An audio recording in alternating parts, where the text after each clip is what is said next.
Hello everyone and welcome back to more Klonoa Daughter Phantomile for the PS1. And in this episode, we're going to be moving onwards to the Temple of the Sun, because after the travesty that happened in the last episode, we saw Grandpa just make a farewell, I guess. I'm sorry, I don't think I can go where you're going with my body. Uh-huh, it's alright. Thank you. Well, we'll be gone for a while. Klonoa, be careful. Pamela, I'm sure we'll be fine. So let's just head onwards to the Temple of the Sun and see what's going to happen. And another cutscene! So, this is the Temple of the Sun. Wow, what a place! Klonoa and... what? Hupo, right? Huh? We've been waiting. What took you so long? And you are... I am Priest Soler of Coronia, the Temple of the Sun. And the same goes for me, Soler. Welcome. About time.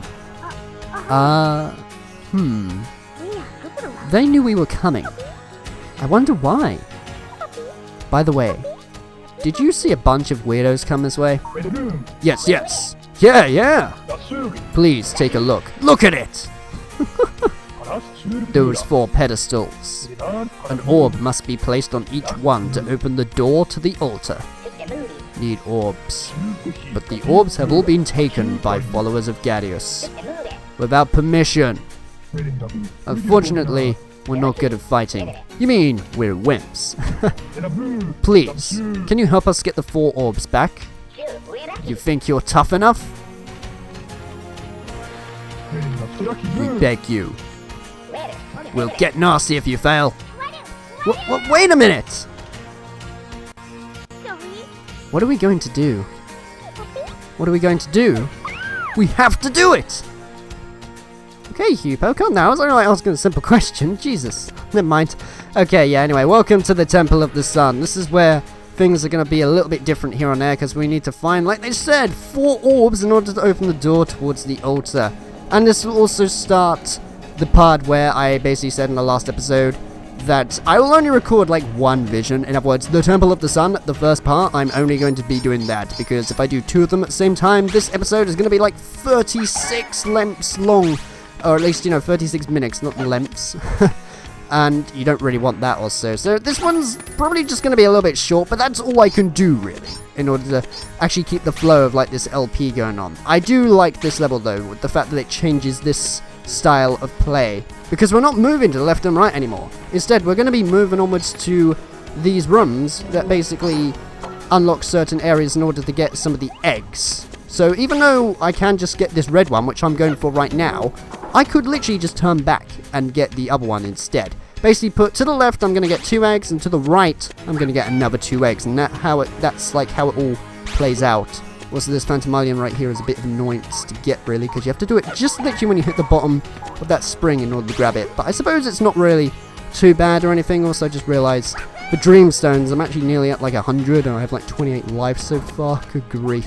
I know I keep bringing that up, but honestly, I will be honest, like when it comes to Klonoa Daughter Phantomile, while there are different places here and there in the game, there isn't really a lot to talk about, except...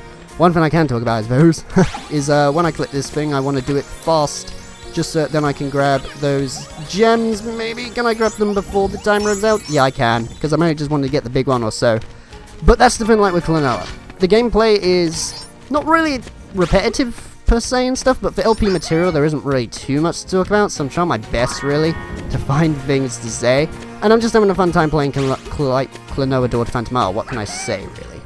Also, that egg right there, that one threw me off to start with, because I thought that I could get that over there, but you actually have to go onwards to a next part in order to reach the egg. I kept trying to find a way to grab a moo, in other words, one of those enemies, and then throw it so that then I could grab the egg and get the Phantomilian, but no, you literally have to get it another way.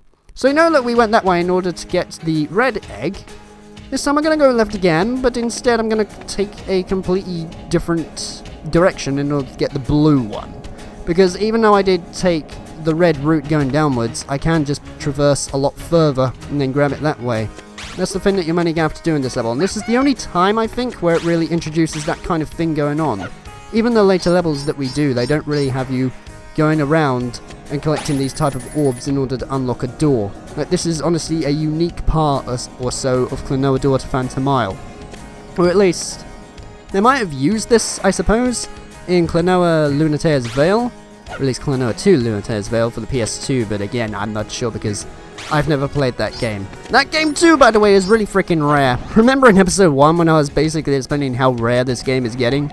Klonoa 2 also follows that as well, so even for there's like even a PS2 game which is getting rare. In fact, I can't really say that really, because there are even rarer games of the PS2, particularly ones like Shadow of the Colossus and whatnot. So, yeah, I mean, I suppose it's kind of a bit of a problem here and there, but at least, I suppose it's like with PS2, at least, the same like with PS1, I suppose, in some sort of aspects, even though they are getting rare. Honestly, nowadays, what people tend to do is they pick up the HD remastered version, so it doesn't even matter anyway, because, you know, it looks best, like, in the modern day and age. Like, for instance, if you've never played Jak and Daxter on the PS2, like, growing up or anything, it's a perfect time for you to just get the Jak and Daxter HD collection, because that has all 3 Jak and Daxter games in widescreen and in 1080p. I mean, what else is there not to like, you know? Also, I really should have brought that thing with me in order to make it past this. Can I make it past it though like this? I can. Good. It is possible to do it without, but I mean, like I said before, I really just like to have one enemy with me at least, just so that then I know for sure that I'm not gonna die or anything like that. Anyways, oh wow, actually for Phantomilians we're not doing too bad. We're literally halfway towards the end. Wow. And this is the part that I was on about, by the way, where, you know, that egg in the background that we couldn't really reach. If I grab this one, we now can. That contains Phantomilian. Over there, I was all the way over to the top, and I was trying to throw the eggs, and it just was not working out at all. And we actually have only literally 2 Phantomilians left. Wow. How are we for time in a minute? We're at like 7 minutes. Okay, wow. This is going to be a bit shorter than I expected, but honestly, it's the only thing that I can do, because sadly, like, here's the thing. I've noticed with Klonoa, the reason why things pad out, and you know why episodes turn out long, is because of those deep cutscenes that happen where I have to read the dialogue and try to capture the mood, you know, of like the whole atmosphere in Phantomile. But the problem with that is sometimes it can make them a bit too long. Where the next area I could do it really nice and quick, and I could try to pack these 2 levels in one, but it's just the boss fight after that is a bit lengthy. And, you know, it basically extends it even further, and that's the thing, really. I really should have considered this, though, when I started, you know, from the very first episode of Klonoa Door to Phantomile, but I wasn't really to know, really. Because I was just playing the game, and I was like, yeah, you know what, this game's fine, and I'm going to do an LP of it, because I want to show off how freaking underrated this game is. Like, seriously, that's my question, guys. Are you enjoying what you're seeing so far? Like, are you impressed? Like, the fact that this is a PS1 game of all things, because I sure am. It looks freaking awesome, if you ask me. Anyway, which way do I want to go? I want to go the green way, I think. Yeah, I'm going to go the green way because, I mean, there's like a certain bit that I want to get to start with, just to make things a bit easier. Or at least, you know, I want to get the green egg first. But yeah, I mean, you gotta remember this, guys. Like, I'm playing this, okay, on a PS1. This is a PS1 game, not a PS2 game or anything, and it's just, it's so freaking ahead of its time, you know, for when it was released. I mean, this came out in 1997/1998, and it just it looks fantastic. What can I say? Anyway, what I want to do on this is go out and, oh, this, yes, I know this. Can I? No, I can't, because they put an enemy in the way there. Nice, cool. So they made it foolproof, basically. I was hoping that I could literally just pick up that enemy and then throw it to the switch, make things easier, but sadly not. At least they make it though so that the trajectory of like the enemy that goes towards you, you have enough to grab it with Hupo. But still, yes, I'm getting the hang of saying Hupo now. I apologize, like, if I've upset a bit of people from saying Hupow, but that's how I would assume that it sound. In fact, there's a lot of things in Klonoa that I don't really know how to pronounce. I went on about this before though, so I don't really need to like go on about it again too much. Anyway, aside from that, can I? No, unfortunately I screwed that up. I will find that though from time to time whenever I pick up the enemies. You gotta remember, it's the same button to jump from them to gain altitude in the air. I will sometimes click that too fast because I will click the X button twice in the air without carrying an enemy to float. But sometimes I will grab onto the enemy first and then throw it down instantly. That happened on the very first episode, unfortunately. So that was a bit of an issue going on right there. That was horrible. Jesus, look how many bits of heart I lost for that one thing over there. Never mind. At least I got the green orb, and now I can just, well, I can just get the last one, brilliant. Now we're at 30 lives. Okay, so the very last yellow orb, I believe, was... Yeah, it was that direction, wasn't it? It was to the right. Cool. So maybe just left to right, and that's it. I do rather like, though, how they do that. Even though, yes, left to right. That's pretty much the whole level design. But even though you are doing that, they make it feel different on each level. There's always something different going on. That's probably why I find myself coming back to this game a lot. That and its length is really convenient, because it means, with it being a very short game, I can just one day be like, you know, what game do I want to play? I feel like playing Klonoa or Phantomile, because it's short, easy, and I can just beat it in a couple of hours. Yeah, it'll be a fun ride. Whereas other games, you know, like for instance, say Kingdom Hearts 2, they are fantastic games. The Kingdom Hearts series is great in general, but, you know, sometimes I'll just be like, it's true, but I might lose track of where I am, because Kingdom Hearts is such a long game, you know? Whereas Klonoa or Phantomile has a bit of a more evenly balanced. Anyway, right, can I get this before it runs out? Well, I got the majority of them at least, and I can just get this life up top. Wow. Speaking of that, I just literally got a life as well, and I'm just gonna get another one.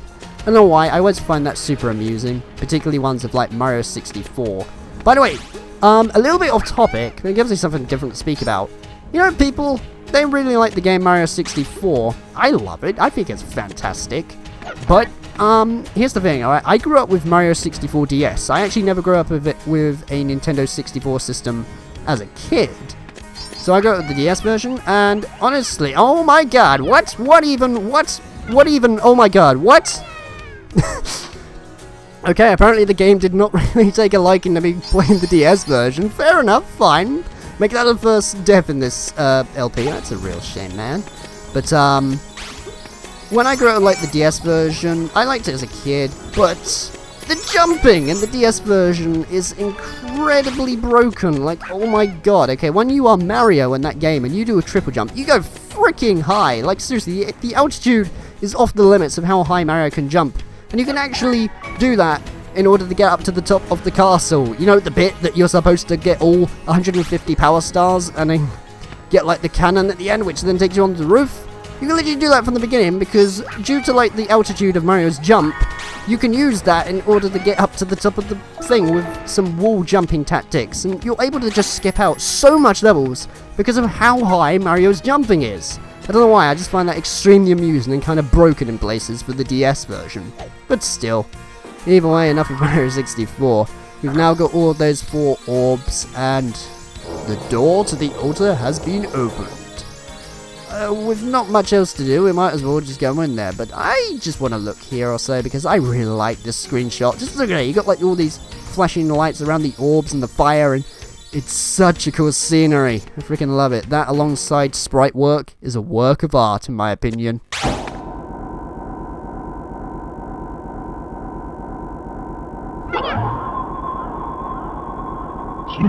Well done. Not bad.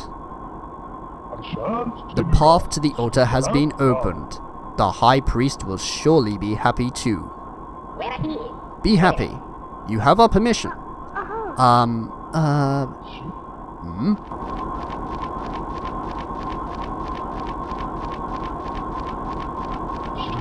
What now? A solar eclipse? Is this some kind of joke? Gadius. He has the moon pendant. Obviously, dummy. Gadius? The dark spirit Gadius is bewitched by nightmare. He has awakened from a 3,000-year sleep and now seeks revenge. In other words, Mr. Evil himself. There is still time. Go to the altar before the seal is broken. What are you waiting for? How about you guys? We're pacifists. We're wimps. There. Enter into the light. It won't hurt.